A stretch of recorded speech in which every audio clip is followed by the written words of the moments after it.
Okay, recording this video. It is Sunday 20th of September 2015. It's kind of late afternoon here in Sydney, Australia. It's about 1:44 a.m. Chicago time. Hope you're enjoying your weekend. And so last week was pretty fun, hey? It was all a turning point coming into FOMC that we talked about last weekend. It was kind of the build up to that FOMC decision, and then I said the day or two after the FOMC, that's kind of the critical thing. You know, the big players are using the FOMC announcement to kind of get repositioned. So I'm going to go through my charts on that kind of repositioning. But we also got some news on Friday to do with this CME and the MDP 3.0, which is the new kind of data feed protocol that the CME had been rolling out. We've been waiting. I've been waiting and waiting, and everybody's been waiting and waiting. I've been getting constant emails over the last 2 months, people saying, do you have any news? Do you have any news? And finally, we have some news. So for TradeStation users, you'd have got a kind of a message on Friday just talking about the data release and when it's going to be happening. And the market data will become effective in September, on September 28th. So that's the Monday. So I imagine it's actually the Sunday's trade data as well that's going to be kind of this new data protocol starting on this Sunday evening. But that's all I can tell you. That's the only news that we've got from TradeStation, is just the day they're going to be implementing it. And from the read of this, which is pretty light in terms of information, got to be honest, the data is going to be bundled, which I'm agnostic. I don't. We've had bundled and we've had unbundled. My biggest concern was Better Pro-Am, whether it would kind of work. And I've heard stories both ways saying that, well, first of all, Better Pro-Am works under both bundled and unbundled data. And I've also heard that Better Pro-Am worked better with bundled data. So, we'll kind of wait and see. I've been checking the forums, seeing if there's been any kind of discussion of this as to what the protocol is going to be from TradeStation. And nada, not seen anything in terms of discussion of it or any more details from TradeStation. So, and it's only, I don't know, what is it, about a week away? So we just have to kind of wait and see. But to be honest, I'm not all that worried about it. I think everything will be okay. Plus, you got to roll with the punches. When things change, you change. So, this is just trading. It's like, so if something untoward happens after this kind of new protocol kind of comes out, well, just adapt, adjust. That's what it's all about. So, want to talk about that first of all, and now I'm going to roll through some of my charts because this week was all about the anticipation leading up to an important turning point, and that turning point got set off FOMC into Thursday, Friday, and here it is. It's this kind of pullback resistance level.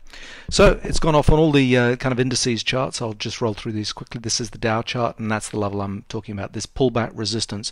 We've fallen into this downtrend, and we have had spikes before where there's cyclical support kind of came in lower, and those kind of instances, and we bounced back. Let's just show, for example, here comes in lower, we kind of bounce back, and it's just a V reversal. And I've been talking about this one's got a different character to it. We've been falling off and falling off. The cyclical support was kind of weeks ago, and this one has got to probably play out, pull back to end of trend. So we've got a big kind of down blue bar on Friday's trade. Cyclical resistance kind of come in. I think this has to run pull back to end of trend, and when this is happening with the cyclical, the seasonal patterns is really interesting. So first of all, there's the Dow chart. The next one through, this is Russell chart here. There's the pullback level kind of printed nicely, and so we've got a down leg that we got to work our way through. Then we've got the S&P 500 pullback level, bang, we're kind of, and again, look how high the support is up here. So we've got to run this out into a trend move. I don't think this is just going to be a V reversal straight off the bottom here and kind of turn away. And of course, the 2000 level was absolutely key on FOMC day. We played up all the way to 2010, around there, 2012, something like that. We busted a whole bunch of stops into that, and then bang, kind of fell off. And here's the NASDAQ, same deal, pull back, and nice little kind of long-leaded pattern now with a, no, I think that's an evening star or something like that. You candlestick fellows out there will be able to put me straight on that one. I think that's like an evening star pattern, and then we've fallen off with that resistance kind of coming in. So on all the indices, there's that pullback kind of coming. If you're charting this on the daily chart of the E-mini, a couple of ways you can chart it. At ES, which is day and night session together, which is what I like for kind of smoothing things out. A little bit more jerky with the at ES.2 es.d, which is just the day session data, and you can see here at es.d printed perfectly with a pullback level there, bang, and then with the continuous day and night session you can see it printed a couple of days before that turning point there, but it's the same pattern, the same thing kind of going on here.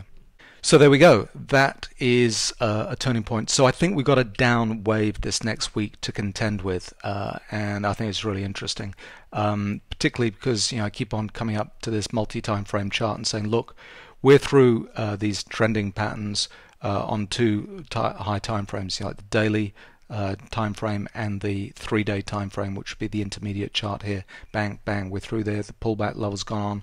Trending system's kind of pointing down. We've got an exhaustion cell, but we don't have bullish divergence. If we look at this, there's no bullish divergence pattern yet. That's the sine wave, just by the way. I haven't shown this because people will just freak out and say, what the hell's that damn pattern at the bottom of this chart? But that's actually the 3 time frames with the sine wave patterns kind of going off. But anyway, yeah, so this has got to play itself out. Now, the timing for this is really interesting. So I'm going to just point to, first of all, a post I did almost exactly a year ago. So this is Thursday, the 18th of September 2014, and this was the day after FOMC. And I was talking in this post about, remember, FOMC happens, everybody kind of gets excited leading up to it. The patterns that you see during the day can often be a little bit kind of squirrely and strange, just a lot of volatility going on. And it's not until you actually see the thing work itself out in the next day, 2, 3 days kind of afterwards that everything becomes clear as to what the news actually meant for kind of the bigger picture. And this was a good post a year ago, just talking about the sell-off that we had after this, because it has exactly the same things kind of going on for it. The September effect seasonal trade kind of happening after an FOMC announcement. And I'm going to show you what actually happened last time, and we'll see if we get the same kind of picture kind of going on. So seasonality, this was 1 year ago. Bang, that's this kind of vertical line here, and that is what happened. So that day after FOMC was quite a prescient post, just talking about the potential for a fall off, and we had a mega kind of drop here. This was 10% or a fraction less, 9.8%. Now this is what we've got to contend with going forward over the next 2 or 3 weeks.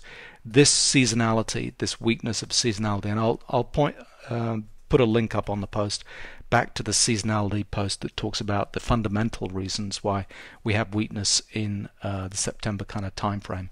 So this is how last year's kind of played off, and that's the seasonal weakness that we should be expecting kind of going on there. All these this red activity below the zero lines means down days, okay, and that's how it turned out last year.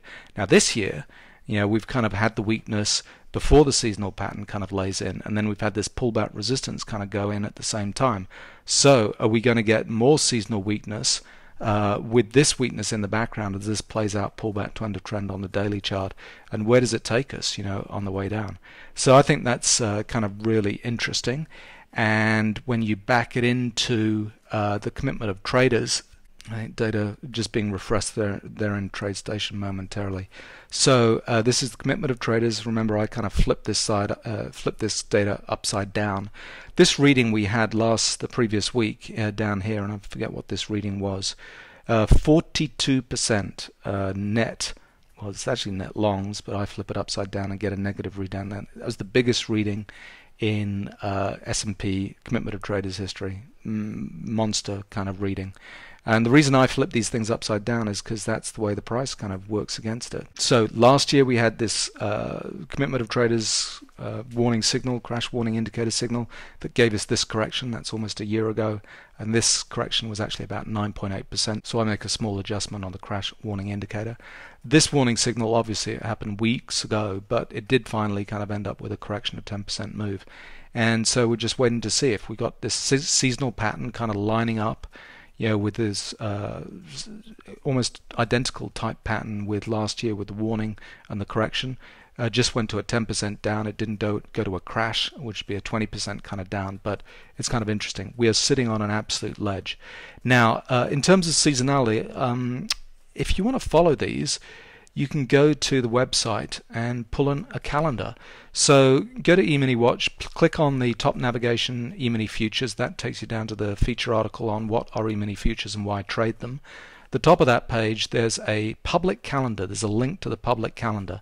And what I've done here on Google Calendar, which is a calendar format that you can import into a whole bunch of different other formats, iCal, XML, HTML, and so on, all using Google Calendar.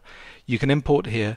It has the seasonal patterns, Emini Futures seasonal trade. That's the window for this seasonal trade working out. It also has the rollover days and the holidays. So we had this Labor Day holiday, Emini Futures trading holiday last week, and then here's the contract rollover kind of dates there. So if you ever got want a warning of what's happening in the next couple of weeks, this little calendar is pretty cool. So you can import it into your Google Calendar or whatever calendar format that you use, and see these things kind of coming up in real time.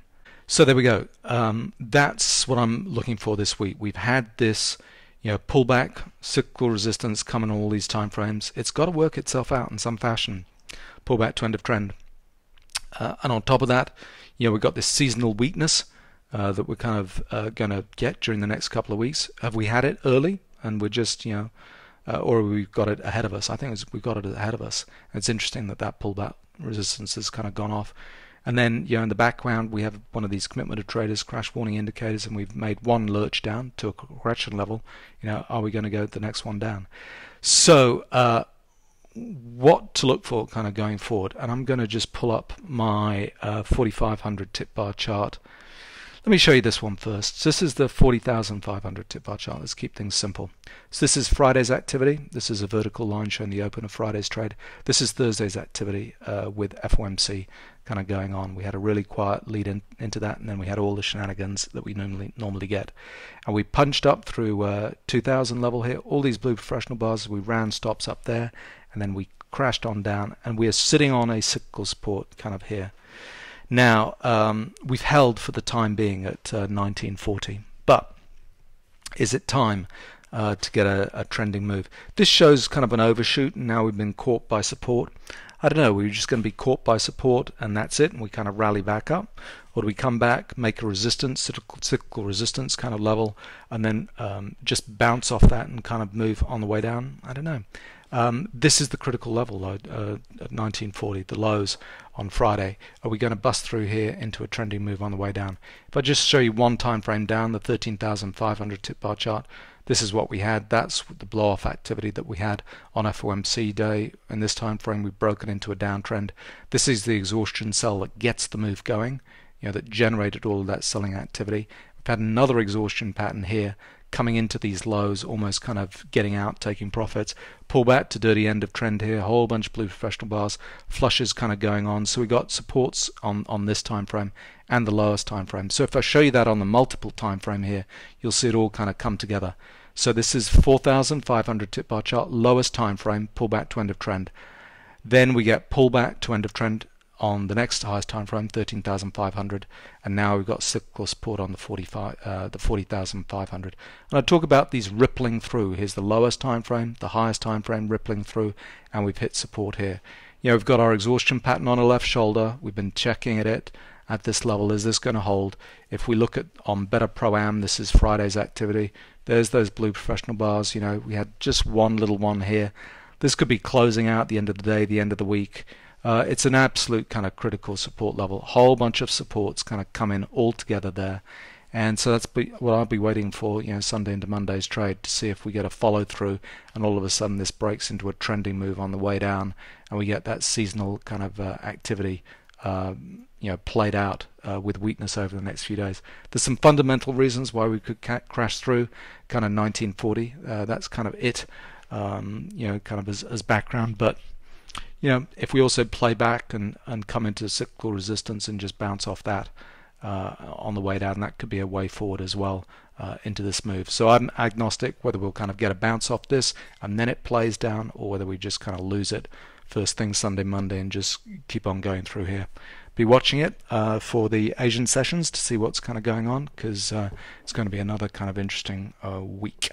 So there we go. Hope your trading is going well.